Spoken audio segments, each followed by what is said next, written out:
Assalamualaikum warahmatullahi wabarakatuh. Shalom, Om Swastiastu, Namo Buddhaya, Salam Kebajikan. Pada video kali ini, kami dari kelompok 2 akan menjelaskan tentang strategi pembelajaran model STAT dalam pembelajaran ekonomi.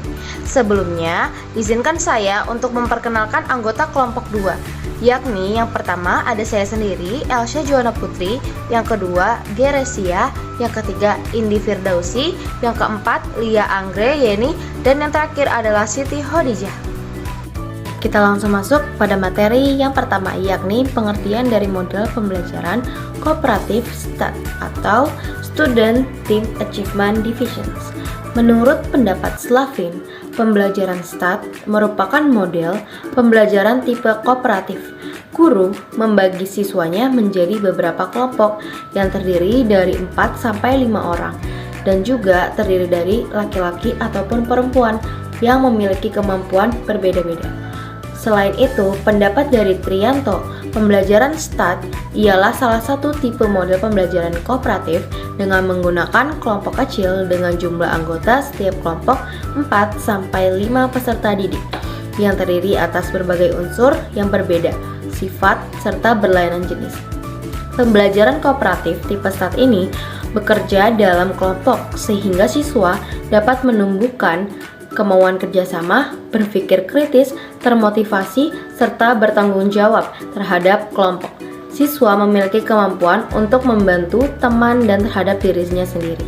Dalam mengikuti kuis nantinya guna mencapai suatu tujuan, yaitu mendapatkan penghargaan tim yang super. Adanya evaluasi, siswa dapat merangkum pelajaran yang diterima dari penjelasan guru maupun hasil kerja kelompok yang dilakukan. Guru mengevaluasi hasil belajar tentang materi yang telah dipelajari, yang dimana siswa tidak diperbolehkan untuk bekerja sama. Karakteristik pembelajaran STAD. Karakteristik model pembelajaran kooperatif tipe STAD yaitu yang pertama adalah pembelajaran secara tim. Setiap anggota tim mampu membuat siswa belajar. Setiap tim harus bekerja sama untuk mencapai tujuan pembelajaran. Kriteria keberhasilan pembelajaran ditentukan keberhasilan tim. Setiap kelompok bersifat heterogen agar setiap anggota memberikan kontribusi terhadap keberhasilan kelompok. Yang kedua yaitu ada keterampilan bekerja sama, kemampuan untuk bekerja sama itu kemudian dipraktikkan melalui aktivitas dan kegiatan yang tergambarkan dalam keterampilan bekerja sama. Dengan demikian, siswa perlu didorong untuk mau sanggup berinteraksi dan berkomunikasi dengan anggota lain. Siswa perlu dibantu mengatasi berbagai hambatan dalam berinteraksi dan berkomunikasi, sehingga setiap siswa dapat menyampaikan ide, mengemukakan pendapat, dan memberikan kontribusi kepada keberhasilan kelompok. Kelebihan dan kelemahan model pembelajaran STAD yang biasa disebut dengan Student Team Achievement Division. Yang pertama, siswa bekerja sama dalam mencapai tujuan dengan menjunjung tinggi norma-norma dalam kelompok. Yang kedua, siswa aktif membantu dan memotivasi semangat untuk keberhasilan bersama. Untuk yang ketiga, aktif berperan sebagai tutor sebaya untuk lebih meningkatkan keberhasilan kelompok. Untuk yang keempat, interaksi antar siswa seiring dengan peningkatan kemampuan mereka dalam berpendapat. Sedangkan kelemahan dalam penerapan model pembelajaran kooperatif tipe STAD menurut Kurniasi yakni sebagai berikut. Yang pertama, ditinjau dari sarana kelas, maka mengatur tempat duduk untuk kerja kelompok sangat menyita banyak waktu.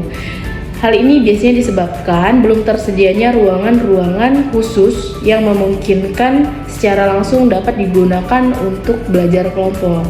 Yang kedua, siswa yang berjumlah besar menyebabkan guru kurang maksimal dalam mengamati kegiatan belajar baik secara kelompok maupun perorangan. Untuk yang ketiga, guru dituntut bekerja cepat dalam menyelesaikan tugas-tugas yang berkaitan dengan pembelajaran yang dilaksanakan. Di antaranya seperti mengoreksi pekerjaan siswa, menghitung skor perkembangan maupun menghitung skor-skor rata kelompok yang harus dilakukan pada setiap pertemuan. Selain memiliki kekurangan dan kelebihan, strategi pembelajaran STAD juga dapat diterapkan dalam pembelajaran ekonomi, yang dimana nanti siswa dibagi menjadi beberapa kelompok kecil yang terdiri dari 4-5 orang siswa yang memiliki kemampuan akademik yang berbeda-beda.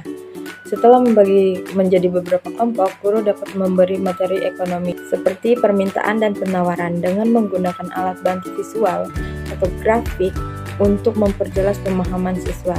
Setelah menyampaikan materi, siswa bekerja dalam kelompok mereka untuk menganalisis skenario pasar tertentu, seperti dampak kenaikan harga bahan bakar terhadap pasar transportasi, yang dimana nanti setiap kelompok memiliki peran spesifik untuk memastikan partisipasi aktif, dan kelompok kemudian memastikan dan mendiskusikan serta menyelesaikan tugas yang diberikan.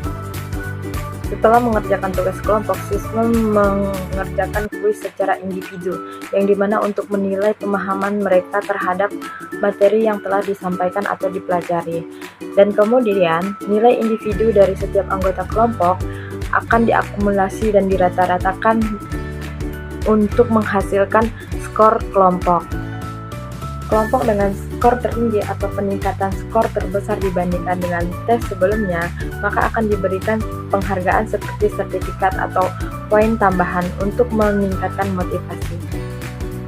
Contoh aktivitas dalam STAD ini termasuk diskusi, yang dimana tentang pengaruh perubahan pajak terhadap permintaan dan penawaran barang, serta analisis studi kasus tentang dampak perang dagang antara dua negara terhadap harga dan kualitas harga barang di pasar.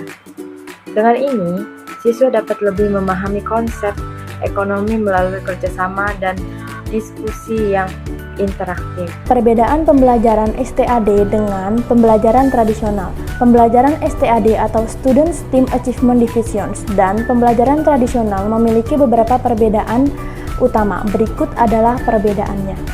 1. Peran guru STAD. A. Guru berperan sebagai fasilitator atau pemandu. B. Guru memberikan materi, pembelajaran, dan monitor proses kelompok. C. Guru memberikan umpan balik dan membantu kelompok yang mengalami kesulitan. Selanjutnya, perbedaan pembelajaran tradisional. A. Guru berperan sebagai sumber utama pengetahuan. B. Guru menyampaikan materi secara langsung dan siswa mendengarkan. C. Guru lebih banyak mengontrol jalannya pembelajaran dan memberikan penilaian. 2. Metode pengajaran STAD. A. Pembelajaran berbasis kerjasama atau cooperative learning. B. Siswa saling mengajari dan mendukung pemahaman satu sama lain. C. Ada kooperatif antar kelompok untuk mendorong motivasi belajar. Selanjutnya, metode pengajaran tradisional. A. Pembelajaran berbasis ceramah dan tugas individu. B. Fokus pada hafalan dan penilaian individu. C. Kurang adanya interaksi dan kerjasama antar siswa. Terima kasih. Wassalamualaikum warahmatullahi wabarakatuh.